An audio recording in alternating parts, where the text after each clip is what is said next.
Well, hello, this is Gary Horne from Cinema Shock, and I just wanted to check in with you guys real quick since this is not a normal type of episode for us. This episode is about the upcoming A24 film, The Iron Claw. This is actually an interview with one of the people involved in that movie as a professional wrestler or stuntman. This is about Silas Mason. Now, this movie, if you're not familiar with it, it's about the Von Erich family, which was one of the big families in professional wrestling. It's a huge family. I mean, it's led by their father, Fritz Von Erich. He owned one of the territories of the National Wrestling Alliance, which, if you know from our episodes, I'm working with the National Wrestling Alliance. The National Wrestling Alliance had different territories throughout the country. One of these territories was World Class Championship Wrestling. And in that, Fritz fathered multiple kids. The main ones that you're going to see from this movie, though, are Kevin Von Erich and David Von Erich. I believe Kerry Von Erich. Maybe some of the other ones. I'm not sure completely. I think Mike Von Erich's probably a part of this. This family was huge in Texas. That's the important thing to know. They were really, really big. Like people say, they were like the Beatles in Texas, basically, for professional wrestling. Like they couldn't go anywhere without getting mobbed by all sorts of fans and women and that sort of thing. So the story from A24, The Iron Claw, is going to be about that family. Now, in the National Wrestling Alliance, our current national heavyweight champion is Silas Mason, and he is a part of this movie as well, playing a guy named Terry Bam Bam Gordy. Now, Terry Gordy was a huge wrestler, also part of a group called the Fabulous Freebirds. Now, in World Class Championship Wrestling, the Freebirds were chief rivals of the Von Erich family. These were the bad guys to the heroic Von Erich family that represented Texas, and Silas is playing one of the big members of that, so you'll see him in the movie in that role, as well as another guy that's National Wrestling Alliance named Brady Pierce, who's playing a guy named Michael P.S. Hayes, also one of the Freebirds. Anyway, I wanted to give you that setup because we're sitting down here with Silas Mason, Justin and I, and we're going to talk to him about his experience working on that movie. And anyway, I hope you guys like this. If you like the interview thing, let us know, and we can try to do more of that. Silas is a great guy, super funny, and also very big and intimidating. So you'll have to check him out online since you won't be able to probably see him really well here on a podcast. But all that out of the way, here it is sit down with the Thrillbilly, Silas Mason. Sent an email, and he was like, "Do you think you could play Terry Gordy?" And he had asked me if I knew who Terry Gordy was.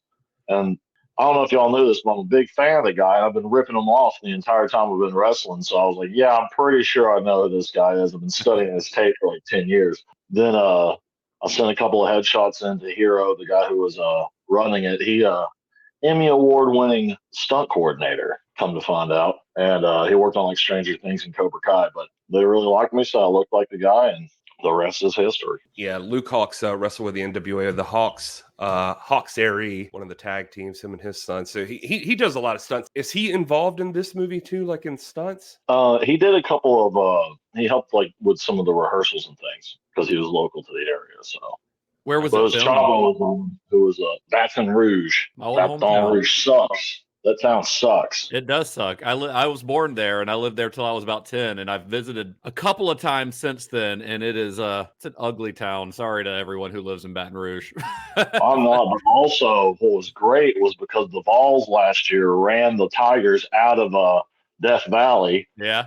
And I was there around the time for that. So the first time when I was leaving, I had my Vols shirt on. And they're like, "Oh, getting out of town before it gets too bad, huh?" Then I come back like a couple of weeks later. I was like, "Oh, wait, y'all still talking? Are y'all talking?"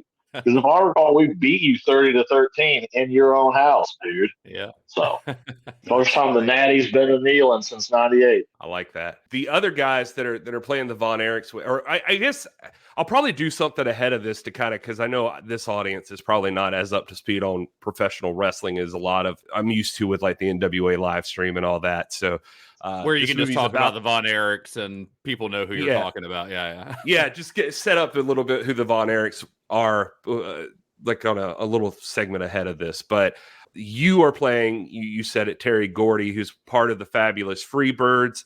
You're doing that along with Brady Pierce, who plays Michael P.S. Hayes. Brady Pierce also been in the NWA. And who's playing?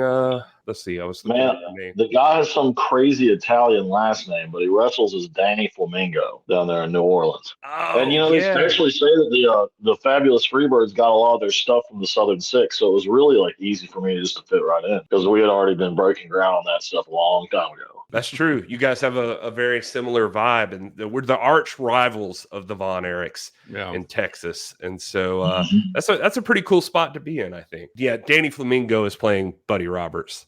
And Danny Flamingo wrestles with Luke Hawks' promotion of Wildcat Sports. He's done a few things in the NWA, but his name here is Devin Imbrugilio, I think. And so some shit like that, some kind of Mario sounding stuff.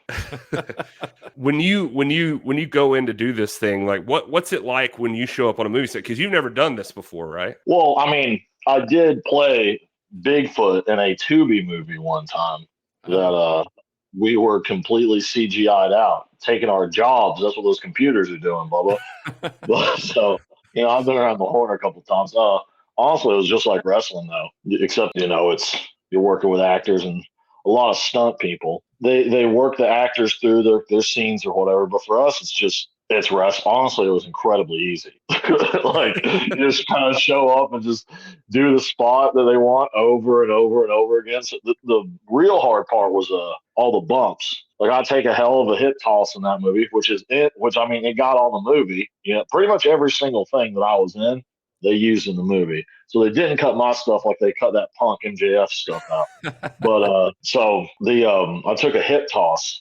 And Chavo originally was like, maybe do like a drop toe hold or something. I was like, I take a hell of a hip toss. I was really dumb because I'd take that hip toss about 20 times in a row. So doing it once is fine, but then it's the repetition of just doing that over and over again and then getting spritzed down by the hair and makeup people, which shout out to them because they're the hardest workers on there, man. Like, the actors and the stunt people just show up for basically their scene. Like, I think the longest day we were there was 14 hours. Those girls were there about 20 because they had to stay like 2 hours before and 2 hours after, just breaking everything down and setting everybody up. Oh, that's crazy. Now, you just said MJF got cut out. Is he cut out of the whole movie? I saw he's playing. He's in there for like 2 seconds. Yeah, I read that a report on that a couple of days ago, where like the majority of his scenes got cut out. You see him like very much in passing in one scene. He does this, yeah, and that's it.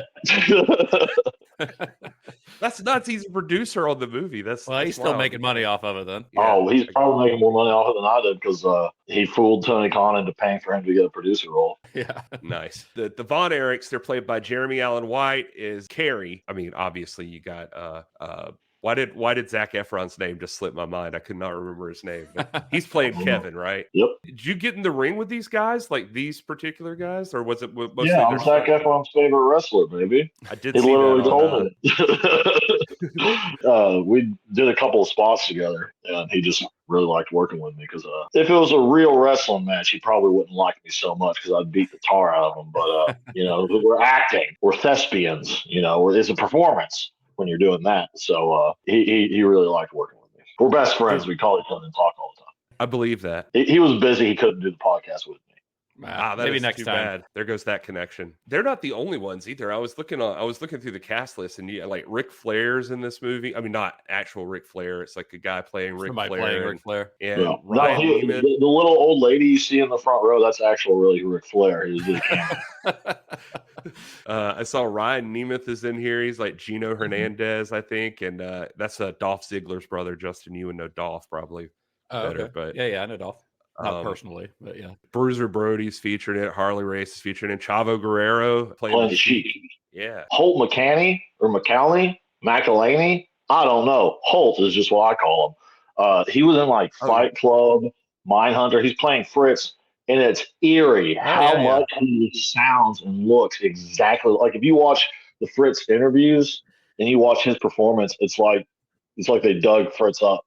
Put animatronics in them. Yeah, I came across a photo the other day where it was a posed photo of him and the brothers standing behind him that they recreated, an actual photo of them, and Zac Efron and Jeremy Allen White and those guys, they don't like look like them necessarily, which it doesn't matter necessarily in a biopic. But you looked at him and you look at the two pictures side by side and you're like, wow, they really hit the nail on the head. And I think he's a great actor anyway. I like anytime that I see him pop up in things and, seeing him in a kind of a bigger role than what you normally see him in, other than maybe Mindhunter, is going to be pretty cool. Yeah, he's kind of like that character actor, but he was a really cool guy. They all Jeremy Allen White and the guy playing David, they actually went to the NWA show we did in New Orleans. Oh, nice. And then I think Holt came the second night. Oh, okay. They were like, man, I didn't know you actually wrestle. And I said, I ain't good looking enough to be in the movies all the time, boys. I saw like some clip on TikTok with like Zac Efron talking about having to jump off the top or something like that. I mean, were you there for that? Like how were they with like taking to the moves and everything that they had to do? The only time I saw him jump off anything too high was we were doing the rehearsals and I was catching him on a crossbody, and sorry ladies, but I got to live all your fantasies by grabbing Zac Efron's ass on multiple occasions during that. Hardest ass I've ever felt in my entire life. And I felt some pretty hard asses in my day. And it felt like grabbing on, like if you get like a river rock and just grabbing a hold of it's what it felt like. But just in case everyone wanted to know. For sure. I mean, for everybody, I think doing a drop kick is really unintuitive. You're smashing your jimmies whenever you do it every single time if you don't know how to do it correctly. But so like those are the only real jumping things I ever saw him do whenever we were doing it. But other than that, I kept telling them, I was like, boys, if this whole Hollywood thing don't work out, you'll get a future in the wrestling business, because they took to it pretty quick. Nice. Did they do all of their own stunts? Or most of their own stunts? They had stunt doubles come in too? We did, yeah. They had stunt guys for like certain parts, like when we're beating them up, because they're actors. Yeah. They can't be taking bumps. They can't be doing all that kind of stuff. And the insurance men don't like that. Right. And like it's just one of those things where, especially Zach, man, he had like, I think like something like 14 matches that he had in a film. Wow. So like he easily had the most matches of everybody there. Imagine some people, like do their schedule, and they're like, if you think about it, the luckiest guys in wrestling probably work like 2 matches every single week, and then the 8 matches a month. Like this would be like 14 matches in the space of like a month and a half. Wow. You know what I'm saying? Yeah, so like, I can see why they wouldn't have him doing all that. Yeah. But they took to it really well, and like he was a workhorse about it, man. So they were there for all the film, everything we had to film and everything. So they were right there with us, just getting their, glory shots, and then letting the job bros take some bumps for them. Did they have you like? I need to start doing that in wrestling. Well, I mean, I don't bump anyway. Well, I need to find me a job guy. I'll just have him. Anytime I have to bump, I'll just have him. Thrilly gets tagged in like a tag match or something. He's there to just throw people around. He's not right. And I mean, I've never met anyone who's knocked me off my feet my entire life. I'm just thinking maybe, just someone to wrestle for me if I don't want to, if I don't feel like it. But the title won't be on the line. That's probably best. Thrillbilly is also known as the biggest man who ever lived. You got it right, baby. Yeah. Kyle Davis and Joe Galley had a hell of a time with that in Australia, trying to fit like the biggest man. I was like, no, it's the biggest man who ever lived. It's my branding, brother. Speaking of, just since we're talking about it, NWA did a tour with the Smashing Pumpkins in Australia. And so your theme song right now actually is by a band called Battlesnake, who was playing that festival, and they gave you that. How did you translate in Australia with your Southern style, like your Southern United States style? Oh, baby, they loved it. Did they? They absolutely love it, man. Like, one, Battlesnake just released a new single, Pangea Breaker. Check it out on all your sundry social media platforms. It's pretty sick. I love Battlesnake's music. But no, the Australian crowd loved me, man. They have these things there called bogans. You guys know what a bogan is? Mm-mm. I do not. Like an Australian redneck. Because redneck ain't about where you're from, it's a state of mind. Yeah. And so they all kind of get that, and they get the banter, is what they call it, when you're just talking shit back and forth. They really enjoy that. So they really enjoyed me. And towards the end of it, I love the Australian women, and I love the Australian men. And I love the place of Australia. But some of those crowds were trying to heckle me too bad. This one guy called me Fat Jungle Boy. I was like, I had eat Jungle Boy for for Brett, I'm taller and thicker than he is, dude. Back to the movie part of it. Was the hard? I mean, were you guys having to run like actual matches? Like, did they just? I assume what happens is they have like certain spots they need to get like Zac Efron's face or something in, and they're like, all right, well, let's get up close with this, and you repeat that over and over again or something. Like, I mean, for like a lot of the footage, I imagine for like stuff in the sportatorium or fighting, like where they just having you run matches. You know, they were kind of doing it like these indie kids do. They were just focusing on the spots, brother. That's all they were doing. So, like, it's one of those things where, like, I think one of them that we did, Chavo, was just like, hey, do you think you could do a headlock takeover where you run up the ropes? And, you know, this is when Zach told me I was his favorite wrestler. I was able to carry the dude with one arm, basically, lead him up with the ropes, and then flip over him myself. So, really, all he had to do was stand there and hold me in a headlock. I just said, just hold on to me, brother. And we just do that. And we did that like 4 or 5 times. And then that's when he was like, well, he literally has me sitting there in a headlock. And he's like, man, you're my favorite wrestler to work with. And I was like down there in the headlock and said, tell me I'm your favorite wrestler, Zach. And he said, you're my favorite wrestler. I was like, hell yeah. but it's like, tell me you love me, baby. Tell me you love me. No, so it was just kind of like getting those spots. Like they actually, there's a fairly complicated, like you see bits of it, you know, like when you're putting it together, it's maybe a 30-second spot. But then having to run it through with these guys and dudes who aren't used to wrestling, it was like a spot with like tag in, you know, jump buddy to the outside, miss on this thing, catch a cross body, eat a drop kick, 1, 2, 3. That's like a fairly, you know, just running through that with them.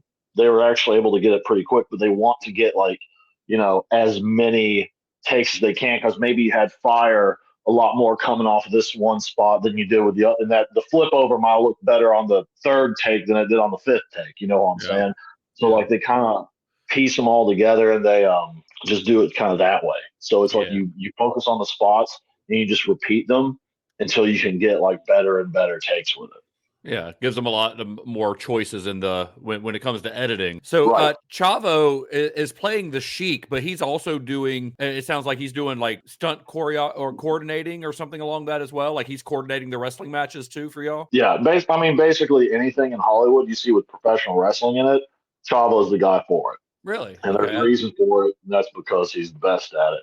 Yeah. He just has a really easy way of communicating. Obviously, he knows how to communicate with wrestlers. We all know how to do that. But communicating what we have to do to them and how they have to do, or you know what I'm saying, like kind of like playing mediary between y'all and the director or the movie crew. Right, and also like explaining to actors like, okay, this using different lingo or however they do it, to explain like how we would a wrestling thing. Right. But they're like, okay, here's how, and like explaining wrestling to actors and explaining acting to wrestlers. Yeah, you can't really, I guess, talk in like wrestling shorthand to Zac Efron, who's never wrestled before, you know. Can't tell him to call it in the ring. Right. I'm sure he could. Actually, I think like before I got down there, I'd wrestled like at a local show. And this kid said I wouldn't bury the kid because I can't even remember his name. But so I wrestled this one dude, and I was like, man, Zac Efron's 10 times the wrestler this guy is, and he's just been practicing. Like this guy's supposed to have trained, you know, wants to do this his whole life, and he just sucks. And then Zac Efron, like, you know, just does a couple of practice matches and is better, and he listens better and does all this stuff better than you did. Zac Efron does feel like that kind of guy who's just going to be good at everything he tries to do, though. He just seems like he's just one of those dudes, and it just pisses you off because he's so good at everything that he tries to do. Yeah, and he's such a nice guy too. So it's one of those things like you just can't even find a reason to be pissed off at him. Right? Yeah. You know, he's just a nice guy. That's why we're best friends. Well, I won't ask you to bury your best friend or anything, but I'm curious what your thoughts are. Do you think when you were done with these guys, do you feel like they could actually go work a match? Like they could, if Billy wanted to put them on a NWA show, like brother, I was trying to get them on there, not just for the clout, but to do like a spot at Hard Times. But they couldn't figure it out with the legal stuff because, like, you know, he can't do anything physical while they're under contract for these movies. Yeah, no, like honestly, he could. Like it's one of those things. Like he's especially because he has veins on his abs, brother. The only other guy I've seen that jack is Tom Latimer. You know what I'm saying? Or EC3. Those, like, he's really athletic, and he can. He obviously gets the acting part. Like, you know, he gets the connecting to an audience bit. So yeah, he could easily do that. That's cool. Same with Jeremy Allen White, like that was one of the things when we were doing the lockups in the beginning, he had that like real tight lockup, and I was like, "Did you ever used to do amateur wrestling?" He's like, "Yeah, like way back in high school and college." And I was like, "I can tell just by the way you stand whenever you're going to like try and lock up with people, because pro wrestling lockups are these big things, and the amateur wrestling lockups are like these real small tight ones." So That's interesting. Yeah, I've we seen all him. like the small tight ones. Lockups, lockups, right? Lockups. Yeah. Of course, Just yeah. wanna I get don't know what really else we could have close in there. possibly. And then recently I saw you were at the premiere. This was in New Orleans, was it? No, the premiere's in Dallas, Texas, in Oh, it the was in theater Dallas. that Lee Harvey Oswald snuck off to after they framed him for killing JFK. Oh, They quit putting they- the plaque on the seat because people kept stealing it, apparently. Now, if it was there, I would have stolen it too. Yeah. I mean, yeah, that makes sense. They didn't big time you once you got there, did they? Were they cool to No, everyone was dope. Didn't see because Zach and them were off doing some other stuff, so I didn't see them. But the director walked up to me, called me by name, gave me a big old hug, and I was like, "Hey, man, thanks for coming out." And like Holt I saw him. Chavo's dope. Yeah, everybody. Actually, I sat next to Ryan Nemeth in the theater when we were watching it, and I kept ribbing him because I was in the movie longer than he was. That's actually what I was going to ask you about. How did you feel about like after everything you'd done, and then you get to go watch the movie? Did you feel pretty good about seeing yourself? As soon as I was off the screen, I got up and said, "This shit's tapped," and I walked it. No, I came for a I came to see.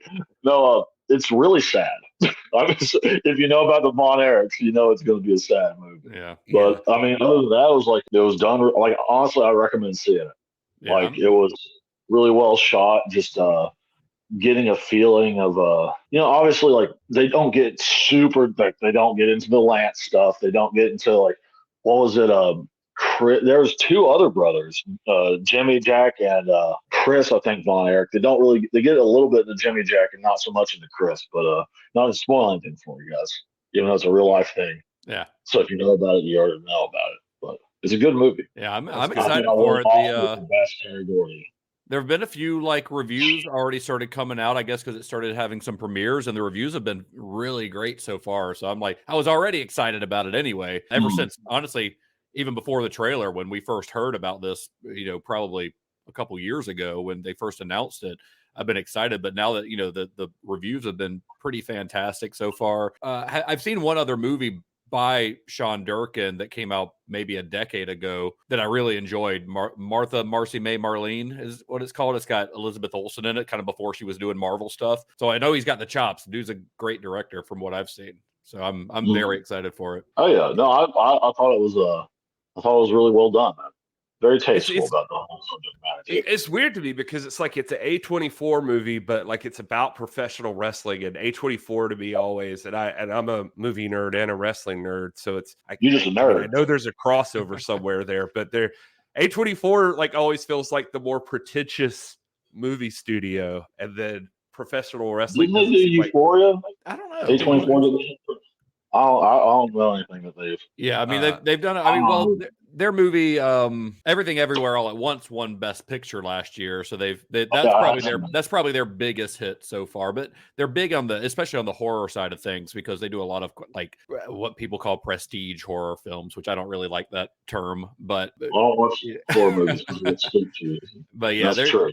They're a great studio, and they're becoming, they're an independent studio that's kind of becoming almost like a mini major, because they're doing, and I mean, they're working with big stars and stuff now, like Zac Efron.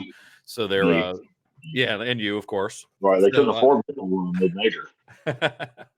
So they're coming up, and this movie's got a lot of hype behind it. So I think it's going to do really well. And honestly, like professional wrestling does, going back to what you were saying, Gary, it does lend itself to a dramatic movie like this. Like if you start looking at the history of it, like there are some wild stories, some sad stories, some exciting stories. Like there's a lot of drama to be found in the history of professional wrestling, especially when you go back to like the territory system when that was at its height, which is kind of like when this movie takes place, because these weren't guys playing the arenas, like the WrestleMania arenas and things like that. Like it was like very down and dirty at that time. Mhm. So there's a lot to be mined there, I think, for some really good stories. Oh yeah. How did I got one more question? I'll leave you alone about the filming of it, but I just thought of this because you were talking about the arenas. That your matches would take place in the Sportatorium, I assume, and so that was like the hotbed of professional wrestling there in Texas, and so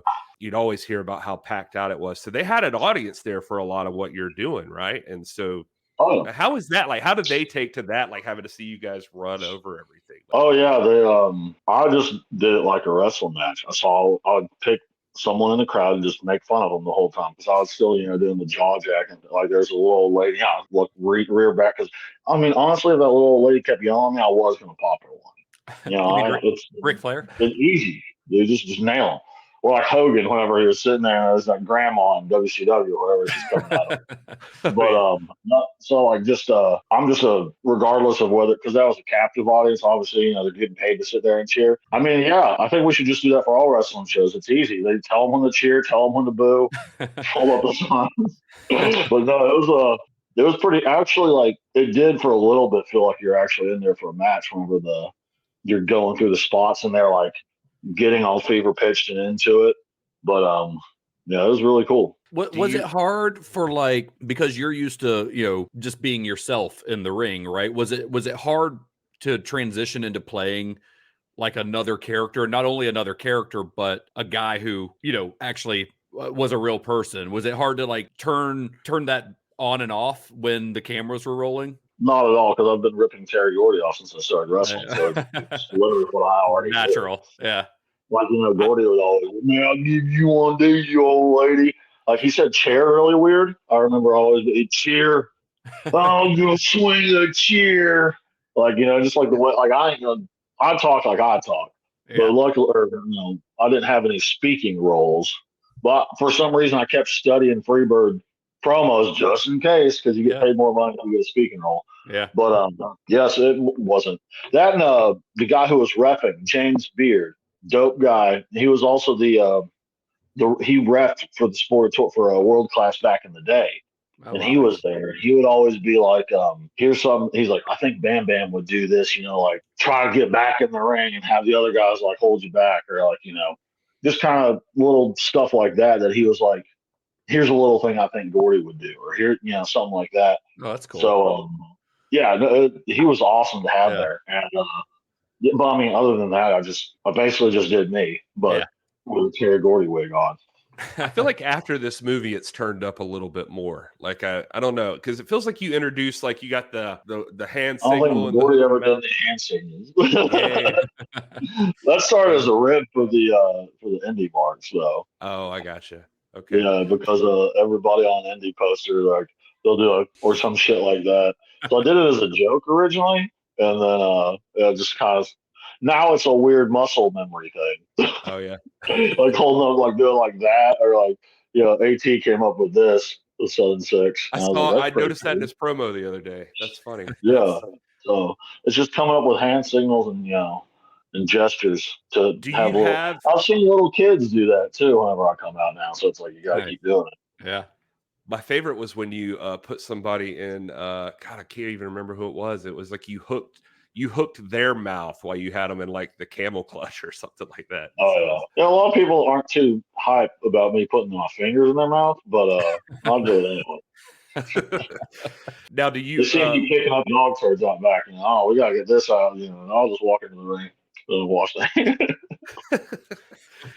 One last thing for me, do you have any desire? Like, are you thinking about, any more movie stuff or any opening, or I don't know, is there a path for you there? Do you want there to be a path for you there? Yeah, actually, we're looking into spoiler alert, but they're gonna fake the moon landing again, so I'm thinking about getting on that one.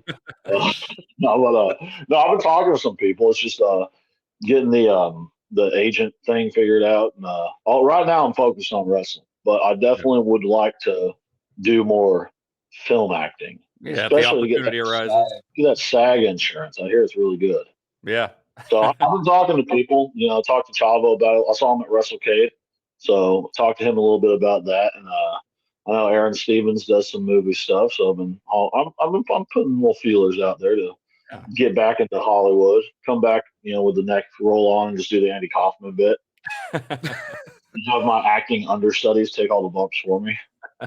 That feels like a gimmick Aaron Stevens would pull off, though. But you're too rough and tumble, and you can't. I like hitting people too much not to get in there. This is like a backup plan, because for those that don't know, that national title that you're holding right now, it is a one-way ticket to the world's heavyweight championship. If and when you choose to cash it in after a certain amount of time. So, well, I plan on just keeping both.